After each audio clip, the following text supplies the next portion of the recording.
No Auto Esporte de hoje tem dragster. Tem carros, às vezes, que quebram 3, 4 motores no final de semana. Hard enduro. Se não tiver um mínimo de resistência física, tu não aguenta. Elas são demais. Era um mundo que ninguém enxergava que seria possível uma mulher fazer parte. Como e por que desinfetar os tapetes do carro? Porque a sola dos nossos sapatos sempre leva muita sujeira e bactéria. A customização em todos os tamanhos. Algumas miniaturas são tão legais que dá vontade de pegar e sair guiando. Montadoras a 1000 por hora para consertar respiradores. Quando calibrar o assistente de frenagem automática? Não quebrou o radar, mas isso aqui já é o suficiente, por exemplo, para ela funcionar de maneira ruim.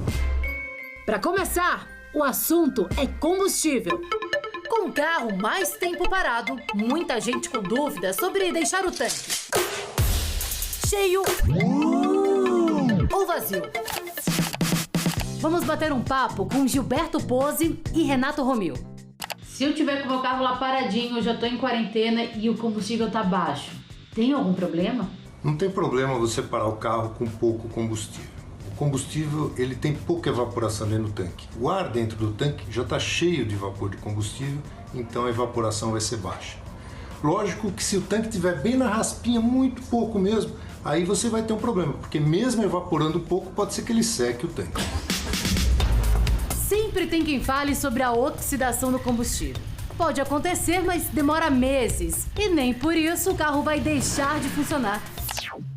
Não existe um teste específico para isso, para medir o envelhecimento do combustível. O combustível ele é formado de carbonos e hidrogênios, basicamente. Quanto mais carbono você tiver na cadeia da molécula e mais hidrogênios, maior é a tendência ao envelhecimento. O etanol tem 2 carbonos apenas. A gasolina tem de 4 a 12, o diesel tem de 8 a 25 carbonos. Então, numa escala de envelhecimento, a gente tem o diesel como a mais preocupante, a gasolina e, por último, o etanol. Então, por causa do combustível, não precisa se preocupar em sair para dar uma volta pelo quarteirão. Eu cheguei já a deixar a gasolina parada dentro de tanques para teste de motores durante muito tempo, durante mais de um ano, e não atacou o tanque. O tanque continua sem problema nenhum. O combustível dentro do tanque não vai atacar o tanque do seu carro. Os tanques modernos são feitos de plástico, e esse plástico ele é resistente ao combustível. Os tanques mais antigos são feitos de aço, mas mesmo assim ele era resistente ao combustível. Carros muito antigos, muito deteriorados, podem ter o tanque enferrujado. Aí ele pode soltar sujeira e cair dentro do tanque. E essa sujeira pode entrar pela linha de combustível, mas vai parar no filtro. Na hora de escolher o combustível, se puder gastar um pouco mais com combustíveis aditivados, vale a pena. Já vem com antioxidantes.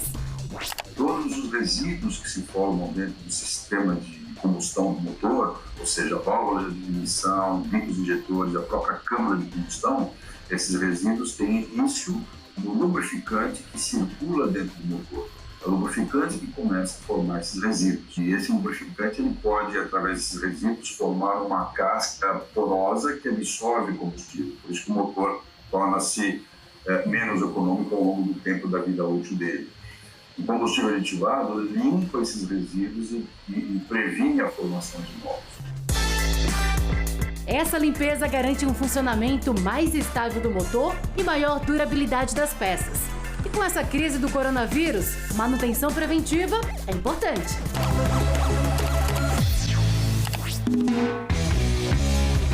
Hora de focar na saúde.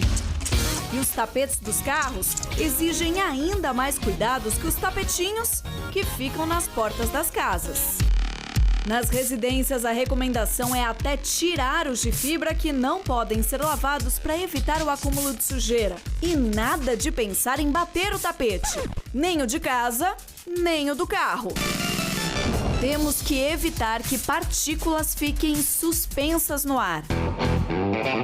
Sempre que conseguir, é bom tirar os tapetes do carro usando máscara, lavar com água e sabão e deixar no sol para secar. Mas para quem não tem essa possibilidade, existem produtos específicos no mercado, até com desinfetante. Mas no dia a dia, os médicos recomendam álcool comum, 70%, ou então água sanitária. Lembrar de descontaminar o chão do carro é sempre muito importante. Primeiro, porque a sola dos nossos sapatos sempre leva muita sujeira e bactéria. Segundo, porque é no tapete que a gente costuma apoiar, olha só, os nossos objetos. Então, quem tiver que sair para fazer compras, vale atenção com os tapetes, além de bancos, volante, maçanetas. Acho que a gente tem que pensar em todos os detalhes, né? Indiretamente pode haver sim a transmissão de algo que estava no chão. Em algum momento algo cair no chão e a gente aí vai ter uma contaminação cruzada aí pela via do chão mesmo. Então tem que se pensar em tudo. O mesmo vale pro porta-malas, hein? Mas ali, como é carpete, o ideal mesmo é só borrifar um pouco de álcool. Cuidado para não encharcar. Além disso, qualquer coisa que tenha contato com o carpete e o tapetinho precisa ser higienizada. Aí é proceder o mesmo cuidado, né? Fazer a higienização daquilo com álcool, né? Fazer a limpeza das mãos que teve contato. Então, proceder sempre a limpeza de tudo com álcool. O álcool é o nosso grande aliado nesse momento. Ter álcool dentro do carro, ter álcool gel no bolso, na bolsa, isso virou uma regra agora. Ah, sim, agora é uma regra. Tem modelos que cabem na mão, que adoraríamos ver rodando por aí. Esse, por exemplo, o que parece ser um carro de brinquedo é um furgão customizado. Dá até vontade de pegar com os dedos. A performance dele é muito boa. A gente está falando de um motor injetado turbo diesel, então é um motor bastante potente. São 180 cavalos que vieram de um utilitário esportivo fabricado em 2018. Como a gente usou a plataforma inteira, então o posicionamento de motor em relação às suspensões, o câmbio, a alavanca de câmbio, a alavanca da opção de tração reduzida, o 4x4, 4x2, tudo ficou exatamente no lugar do que tinha no carro original. Ficou super original. Deu trabalho reformar esse furgão de 1938 e transformar num hatch rod. E quando o universo de customização encolhe? Isso aqui é um Nissan Skyline. Nele foi feito customização de alargamento de carroceria, toda a parte mecânica dele. Esse motor aí, você customizou tudo lá dentro? Eu peguei pedaços de massa, fui modelando ele, turbina, pressurização de turbo. Uma outra coisa que eu tô vendo, esse capô é realmente fibra de carbono? Não, é um decal que você cola por cima dele com um desenho de fibra de carbono. Hoje a gente está aqui num evento sensacional. É um campeonato de customização de mini carros. Ele está dividido em 4 categorias e eu vou mostrar alguma para vocês. Aqui são os carros japoneses. Esse aqui, por exemplo, que é um carro típico japonês com wide body, uma asa traseira imensa, carro super baixo, rodas mais largas para fora da carroceria, com muita cambagem, que é típico dos carros estilo japoneses. Aquelas barconas, que também é uma característica dos carros que a gente faz. Olha a perfeição disso, a pintura com flakes, uma pintura candy. Isso aqui é tão difícil fazer, mas tão difícil fazer num carro grande. Imagina aqui. Isso aqui lembra o filme do carro do Mad Max, né? Cadillac 59, um em cima do outro, motor para fora. Todo esse trabalho que a gente está vendo, o que chama mais atenção? O primeiro ponto que eu olho é a criatividade, a estética acima de tudo, né? A qualidade do trabalho, quando você olha mais de perto, vê os detalhes, como foi feito. O capricho é mesmo impressionante. Um modelo mais louco que o outro. 2 clássicos que todo brasileiro conhece e gosta muito. Uma Kombi Corujinha com a traseira de Fusca antigo. Então a pintura é impecável, parece um carro de fábrica, assim, de série. Tem Kombi com pranchas atrás. É um nível de detalhes, assim, impressionante. É super difícil de fazer uma escala real de 1 para 1. Imagina aqui numa miniatura dessa. E com esse, o Tarso se identificou rapidinho. Olha o detalhe da pintura num hatch rod, uma Kombi. É, assim, impressionante.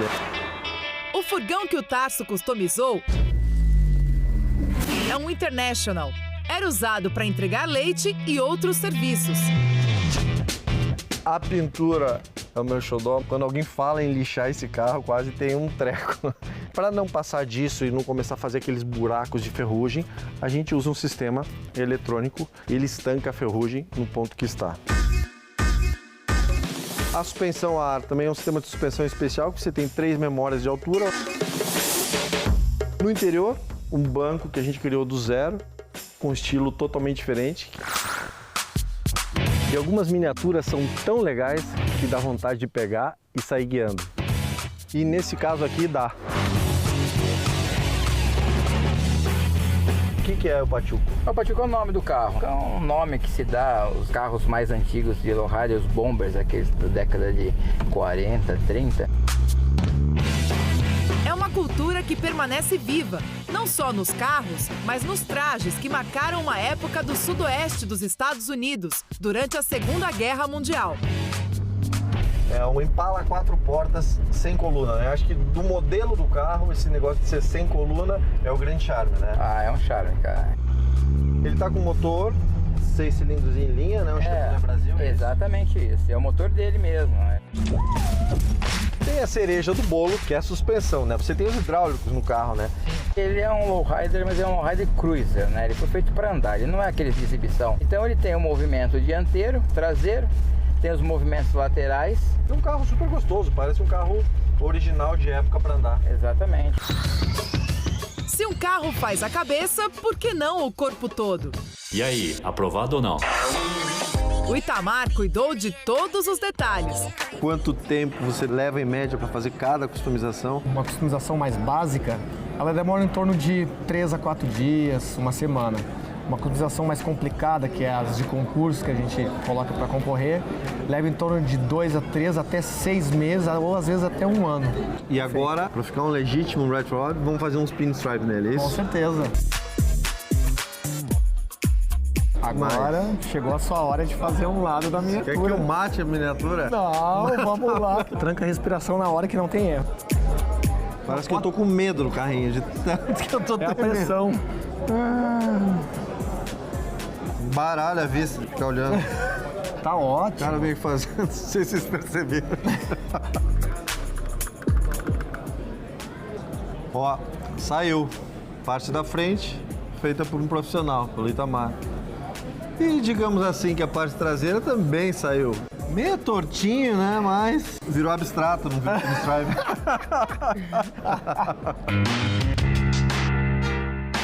Realmente é um carro incrível e muito gostoso de usar. Vindo de você é uma honra, irmão. Já já! Como as montadoras estão consertando respiradores. Quando calibrar o assistente de frenagem automática. E elas dão show em 2 categorias.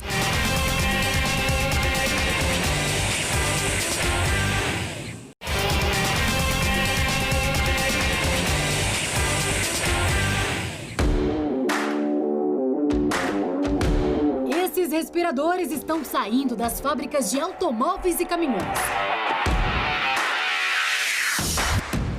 Em 2 semanas, equipes de voluntários das montadoras aprenderam a consertar as máquinas, que começam a retornar para o sistema de saúde. Elas são essenciais para manter a ventilação pulmonar em casos mais graves da Covid-19.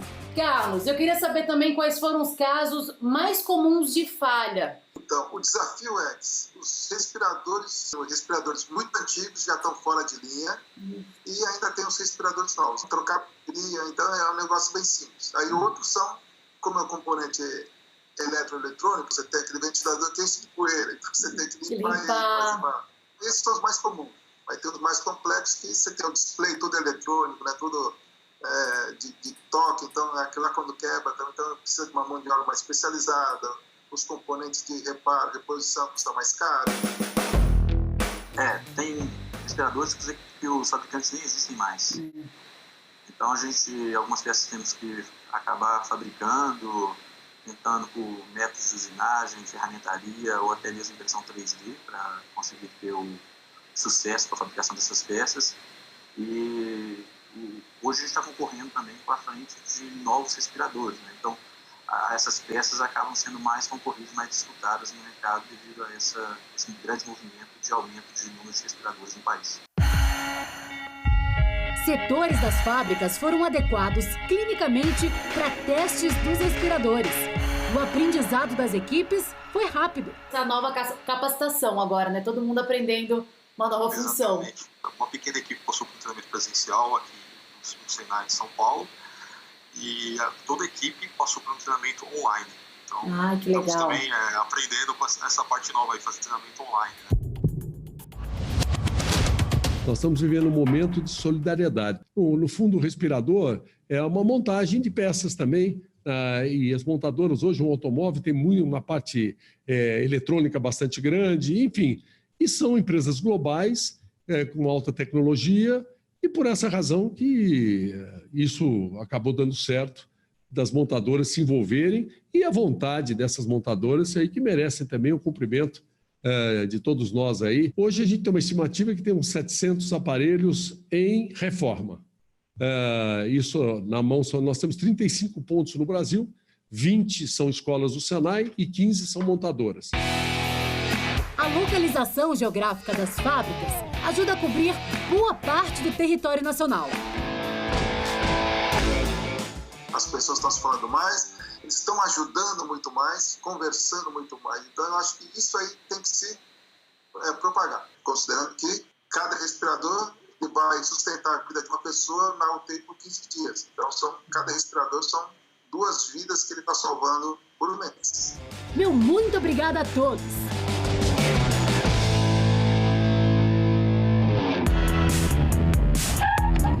Os assistentes de condução estão cada vez mais comuns, inclusive os que fazem o carro frear sozinho. Olha só. Mas para tudo isso funcionar, dá uma olhada aqui, ó. Sensores que medem objetos em curta distância. Já esse aqui, o radar, são objetos em médias e longas distâncias. Agora, o que são esses objetos? Quem identifica é aquela câmera ali. Os sistemas de assistência à condução, como de frenagem autônoma e leitura de faixas, só funcionam com uma calibração precisa de todos os elementos. Qualquer alteração, como uma pequena batida, muda a interpretação dos dados e o sistema desliga. A grade acabou perdendo aqui os seus clips, né, que sustentam, que fixam ela aqui. Não quebrou o radar, mas isso aqui já é o suficiente, por exemplo, para ela funcionar de maneira ruim? É o suficiente para ela perder seu ponto de referência. E quando perde a referência, para o motorista acende um sinal. Nesse caso, o sistema de frenagem autônoma está desabilitado. O painel está identificando, né, de que ele está com problema, uma luz laranja acesa. Quando ele entender que ele não está conseguindo funcionar direito, ele simplesmente interrompe essa operação. Ele não vai entrar de maneira involuntária, nada disso vai acontecer. Não. Se não estão as condições de segurança para fazer essa assistência de condução, o sistema sai de operação. Quer dizer, para o carro parar depende, nessa situação, só mesmo da atenção do motorista. Para contar novamente com o assistente de frenagem, uma saída é fazer uma espécie de alinhamento do sistema. E o equipamento é esse aí. As 2 linhas brancas identificam as faixas da pista. E o que são esses alvos aí nesse fundo escuro? Então, essa primeira parte da ferramenta aqui, ela é para a câmera fazer a detecção dos objetos. Aquela câmera lá que está no para-brisa. Exatamente. Então, para nós, isso aqui é uma figura sem sentido, para a câmera, isso é um gabarito. O que é aquela lousa, não sei, espelho branco ali? Então, essa ferramenta aqui ela é usada para poder fazer a calibração do radar. Qual é o próximo passo agora? O próprio software do alinhador me definiu a posição horizontal, vertical, a distância. Tá? Eu entro com a ferramenta de diagnóstico, o scanner, a mesma que a gente usa para trabalhar com injeção eletrônica, e eu vou lançando valores que o carro vai me pedindo. Por exemplo, a altura da suspensão, distância do carro em relação à ferramenta. Calibração feita. Sensores, radares e câmeras voltam a atuar como olhos auxiliares para o motorista. Porque esse software tem inteligência para identificar isso aqui é uma pessoa, isso aqui é uma bola, isso aqui é uma caixa, isso aqui é um caminhão. Igual o nosso olho.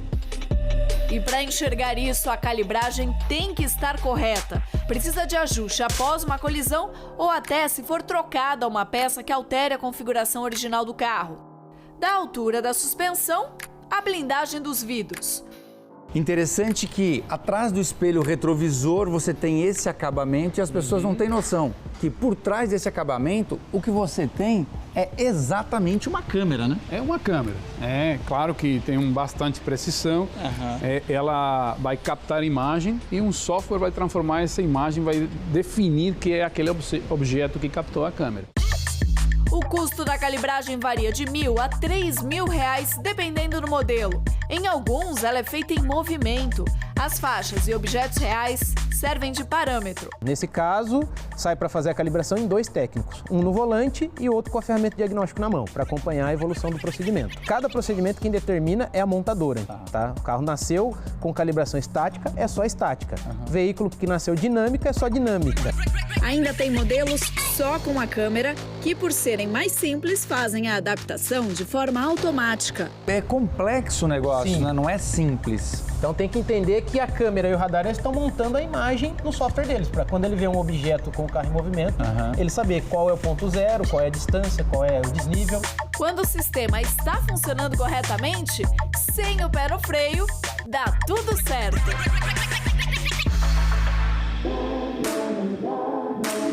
Velocidade. O nome já diz, tu tá parado, arranca, em 402 metros tá 300 por hora. Força. Ela é tida como a prova mais extrema que tem, né? Então é o ápice da masculinidade, né? Onde elas querem chegar? Ao justo, ao competitivo.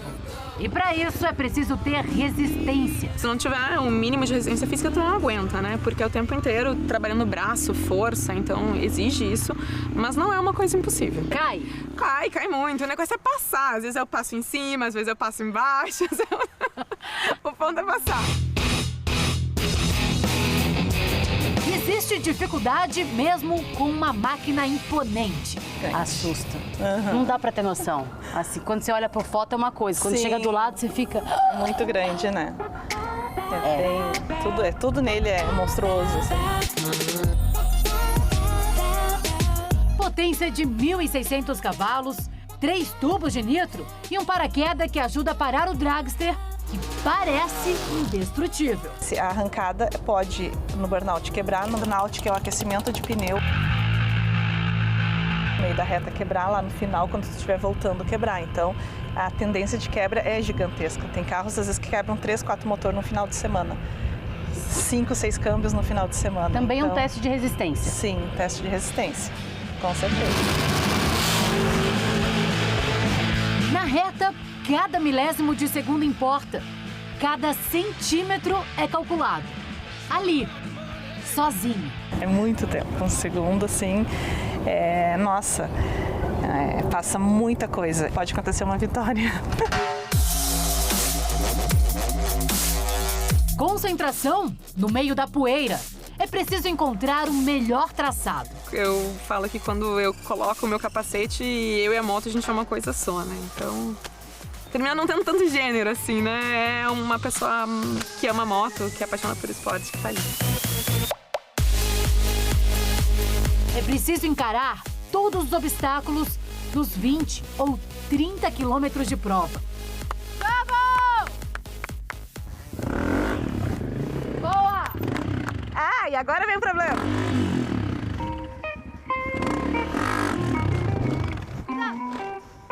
Ela ia passar de algum jeito. Menina, mas é muito pesado. Nem sempre a gente acerta, né?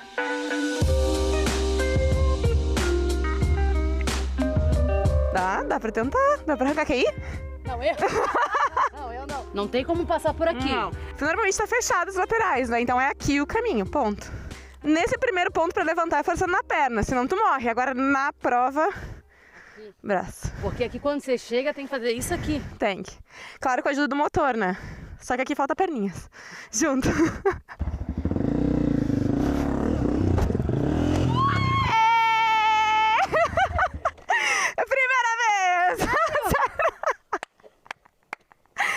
Eu não sabia que era só gravar. É sério? Primeira vez? Primeira vez que eu passei nisso. Muito obrigada pelo apoio.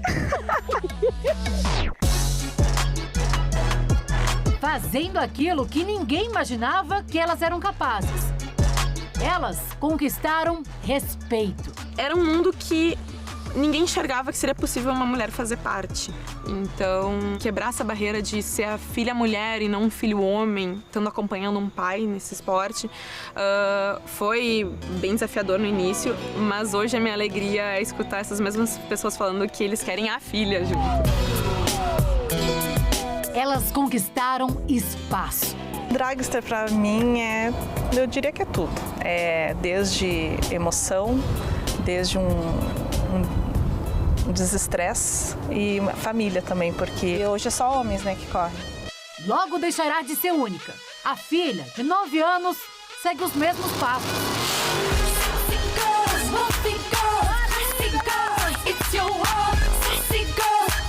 E os caminhos serão sempre novos.